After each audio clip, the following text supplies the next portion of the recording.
Friends, welcome to yet another fascinating video of Wisdom Zone. This is Shubro, and friends, I hope you have already guessed it from the thumbnail. In today's video also, I'm gonna give you some extremely important English vocabulary for daily conversation. So it's my earnest request to all of you, please watch this video to learn all the important English vocabulary I'm gonna discuss for daily conversation. And if you haven't subscribed to this channel, please do not wait, friends, immediately go ahead and subscribe to Wisdom Zone and hit the bell icon to get the first notification. So without wasting any more time, let's get started. 3, 2, 1.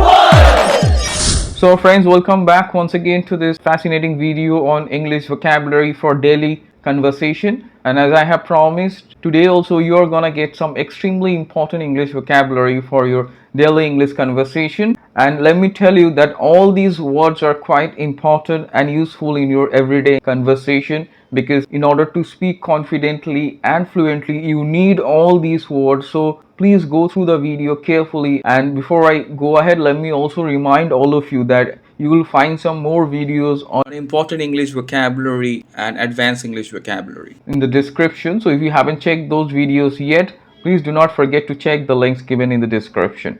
So without further ado, let's get started with today's video. So as you see, friends, the first important English vocabulary for daily conversation I'm going to discuss is on your screen, that is sniff. Let me repeat once again, it's sniff. Sniff is used as a verb as well as a noun. You can use it as a verb as well as a noun. So sniff is a very useful word for your everyday English conversation. It means to smell something by inhaling air. When you inhale air or you take air inside and try to smell something, that's called to sniff. It's a very useful one. So let me show you how to use it. The dog sniffed his shoes. That means the dog tried to inhale and try to figure out the smell of his shoes. So I'm quite sure it's clear. You can use it in your everyday English conversation and also incorporate it in your writing. Up next, we will see the second important English vocabulary for daily English conversation, that is squeeze. Let me repeat it, squeeze. Squeeze is also used as a verb as well as a noun. It means to press something firmly, that is to squeeze, especially fruits or anything of that type. When you press it firmly in order to extract juice, that's called squeeze. So let me show you how to use it. Peter squeezed the lemon. Obviously he squeezed the lemon in order to get juice perhaps. So I'm quite sure it's clear. So remember this word, it is used commonly in our everyday English conversation. Up next, we will see the third useful English vocabulary for everyday conversation, that is tap. Let me repeat this, tap. Tap is used as a verb. It means to hit something gently. It's called to tap. You can tap the ground using your feet, or you can tap anything. When you hit something gently using your hands or legs, that's called to tap. So as you see the example, he tapped his feet to the music.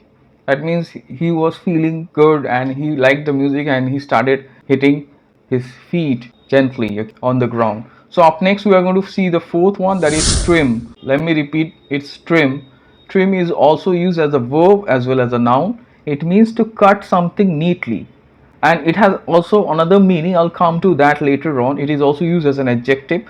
So we can at first use it as a verb as well as a noun, and the meaning is same, that is to cut something neatly, using it as a verb. So let me show you how to use it.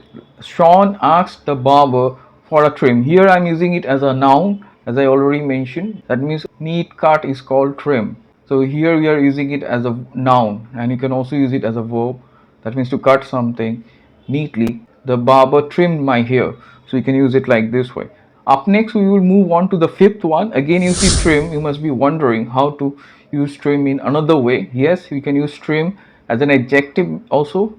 Trim, when you're using it as an adjective, means thin in an attractive and healthy way, very stylish and having decent appearance, very thin and neatly dressed and looks neat and clean. That's called trim also. So let me show you how to use it. Kevin looked neat and trim. That means he looked quite attractive, healthy, lean perhaps. That's why this adjective is used, trim, here. Okay, so you can use it as an adjective. Up next, let's focus on the sixth one, that is on your screen, that is snub. Again, let me repeat, it's snub. Snub can be used as a verb as well as a noun too. It means to insult someone rudely by ignoring that person or by not giving that person any sort of attention. That's called to snub. When you ignore someone and rudely behave with that person and make that person feel awkward, that's called to snub. So let me show you how to use it. She snubbed her boyfriend in public. That means she tried to ignore her boyfriend, and by that way she tried to insult her boyfriend. I'm quite sure it's clear. Up next, we are going to focus on the seventh one, that is gaze. Let me repeat once again, it's gaze. Gaze is also used as a verb as well as a noun. It means to stare at someone or something constantly. When you stare at someone or something constantly, that's called to gaze. So let me show you how to use it. She felt awkward under his steady gaze. That means maybe she felt awkward because the person was continuously staring at her. So I'm quite sure it's crystal clear. Up next, we are going to turn our attention to the eighth one, which is on your screen. That is slap. Slap is used as a verb as well as a noun. It means to hit someone with the palm of the hand or a flat object. So that's called slap. And I'm quite sure you have understood, when you slap someone, that means when you hit that person using with the palm of the hand. So that's called to slap. So let me show you how to use it. The teacher gave the student a tight slap for misbehaving in the class. So here I am using it as a noun. You can use it as a verb also. You can directly say the teacher slapped the student. So like this way you can use it as a verb also. Up next, we are going to focus on the ninth one, that is on your screen, that is sloppy. So the ninth important word for everyday English conversation is sloppy. It is an adjective in fact. It means careless and casual. When you have a careless and casual approach and not very efficient, that's called sloppy. So let me show you how to use it. Sam's manager didn't like his sloppy approach. That means he didn't like his careless and casual approach perhaps. So I'm quite sure it's clear. Up next, we are going to focus on the last one, and the last important English vocabulary for daily conversation is on your screen, that is pinch. Pinch is a verb here, and I'm explaining the verb here. So it means to press something like someone's skin tightly between two surfaces. That's called to pinch. That is to pinch someone. When you press someone's skin tightly between two fingers, that's called to pinch. You must have understood, right? I'm using this as a verb here, okay? And it has another meaning also. I'll come to that. Let me show you the example first. She pinched me and asked me to stop. That means she just pinched my skin perhaps, and by that way she tried to draw my attention and asked me to stop. So another meaning of pinch is a small amount is also called pinch. Okay, you can say a pinch of salt also. A very small amount of something is also called pinch. So here I haven't given it because it's a different meaning. Okay, but you can remember it. Pinch also means a very small amount of something, like he added a pinch of salt. So like this way you can use pinch in another way.